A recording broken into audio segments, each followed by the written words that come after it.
भाई इलेक्शन का मौसम आ गया है, गटर की नालियां देख लेना, पानी आपके इलाकों में आता नहीं होगा। इसके अलावा सड़कें आपकी बनी हुई नहीं होंगी और बहुत सारे इस शहर के मसाइल होंगे। तो भाई इलेक्शन का मौसम आ गया, सब ने अपने अपने कागजात नामजदगी जमा कराना शुरू कर दिए हैं। आजाद उम्मीदवारों ने भी अपने फॉर्म जो है वो जमा कराना शुरू कर दिया। इस वक्त हमारे साथ मौजूद है बड़ा कम उम्र का बच्चा है, 25 साल इसकी उम्र है और ये बैरिस्टर भी है, मुश्तबा समसम। इनसे बात करते हैं। रवायती सियासत है ना कराची को, अब इसको तब्दील करने की आ गई है बारी। कराची अच्छा, मैंने जब ये इंग्लैंड में जो पढ़ाई की तो इंग्लैंड और कराची को कंपेयर करो तो कराची आज 200 साल पीछे है बरतानिया से, ठीक है।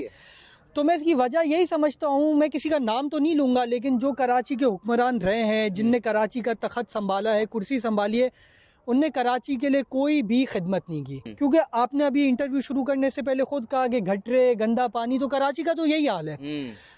तो मैं यही कहता हूँ कि जो सियासतदान रिवायती रहे, हुक्मरान रहे, उनको अब मशवरा है कि आप आराम करें, अब आप घरों पे बैठे रिटायर करें। और जो नौजवान हैं, जो आगे आना चाह रहे हैं, जो वाकई खिदमत की आज़म रखते हैं, उनको आगे आने का मौका दें। वैसे सही बात है, माशाल्लाह से आपकी खूबसूरती भी बड़ी अच्छी है और माशाल्लाह से जो है वो असेंबली में जाएंगे और जब तगड़ी बात करेंगे, अपने इलाके की नुमाइंदगी करेंगे तो इलाके वाले खुश हो जाएंगे। मैंने देखा वो रिटायर्ड सारे बैठे हुए हैं, उनसे बोला तो जाता नहीं है, हाजिरी वो लगाते नहीं है, 5 साल बाद फिर उड़ के खड़े हो जाते हैं। तो भाई आपने एक आज़ाद उम्मीदवार के तौर पे आप सामने आए हो, मगर आपको फिर भी जाना उन्हीं के पास ही है। बिल्कुल, पीपल्स पार्टी ज्वाइन करनी पड़ेगी, एमक्यूएम ज्वाइन करनी पड़ेगी, आपको पीटीआई ज्वाइन करनी पड़ेगी। तो फिर ये आज़ाद बनने के बाद जाना तो उधर ही है ना आपने। तो आपका कोई विजन है कि क्या करना है आपको? देखें, बात यह है कि रिवायत में तो यही रहा है कि जो भी आज़ाद उम्मीदवार होता है फिर वो किसी ना किसी हुकूमत के साथ बैठ ही जाता है, ख्वाह वो एमक्यूएम हो, पीपल्स पार्टी हो या नून लीग हो, कुछ भी हो।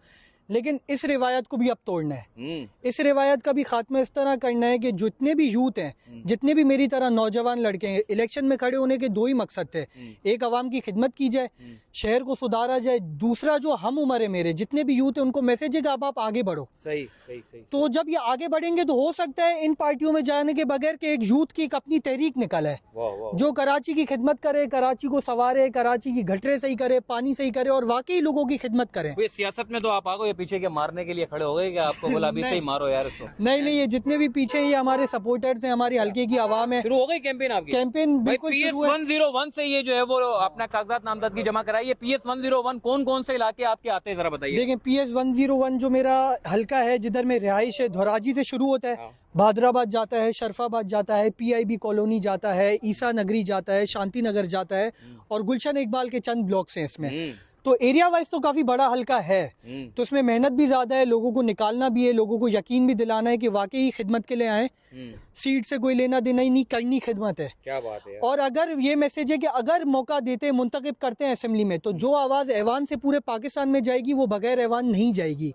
तो लोगों को यही कहेंगे कि ऐवान में पहुंचे ताकि पाकिस्तान के कोने कोने में कराची के इस हल्के की आवाज़ लेके जाएंगे। तो प्रोविंशियल असेंबली में जाके जो है वो लोगों की गटरें ठीक कर देना, सड़कें बना देना, एजुकेशन का मयार ठीक करना अपने इलाके में, ये सब कुछ ठीक कर पाएंगे ऐसे बोसीदा निजाम में? अगर खिदमत का अज़म हो, खिदमत की नीयत हो तो बिल्कुल कर सकते हैं, बिल्कुल बदल सकते हैं। हमने देखा है और भी जो मुल्क हैं, जो हमारे पड़ोसी हैं, उनके भी हाल बदले हैं। तो खिदमत से ही बदलें, आवाम के दर्द से ही बदलें।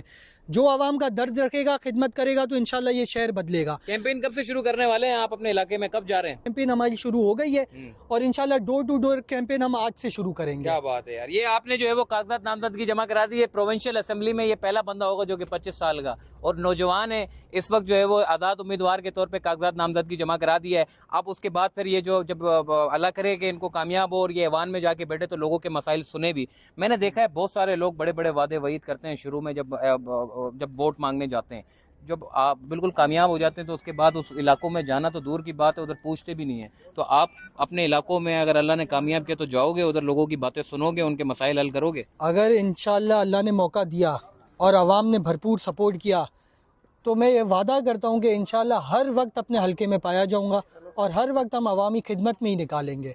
हमारा और कोई दूसरा अज़म नहीं है, कोई ये नहीं है कि भाई ये असेंबली की सीट है, कोई ये है वो है, ऐसा कोई अज़म नहीं है। खिदमत के लिए ही निकलें और इंशाल्लाह खिदमत करेंगे और इस रिवायत को भी तोड़ेंगे कि भाई इलेक्शन जीत गए, असेंबली में आ गए, इसके बाद हल्के से गायब। इस तरह की सियासत हमने बिल्कुल नहीं करनी। ये ऑन कैमरा मैं कह रहा हूँ कि मुंतखब हो के ऐवान में पहुंचा तो इंशाल्लाह हल्के में ही पाया जाऊंगा, हल्के के बगैर नहीं पाया क्या जाऊंगा। बात है भाई, बड़ा जबरदस्त यार। ये अभी इलेक्शन का मौसम शुरू हो गया है, यहाँ पे जो है वो कागजात नामजदगी कराने का सिलसिला जो है वो जारी है। कुछ नौजवान भी जो है वो जज्बे के साथ आ रहे हैं कि जी इस शहर की खिदमत करनी है, और जो पुराना जो रिटायर्ड जो सारे लोग बैठे हुए हैं जो अपने इलाकों की नुमाइंदगी नहीं करते, गैर हाजिर रहते हैं, सिर्फ नोट बनाना जानते हैं, तो हमने देखा है कि अब चूंकि एक मौसम बनता चला गया है कि अब नौजवानों में भी जो है वो सियासत में जो है वो बड़ी दिलचस्पी देखने को नजर आ रही है, और वो बज़ाहिर खुद यहाँ पर आकर जो है वो कागजात नामजदगी जमा करा के कैंपेन शुरू कर रहे हैं और बड़ी बड़ी सीटों से जो है वो लड़ रहे हैं।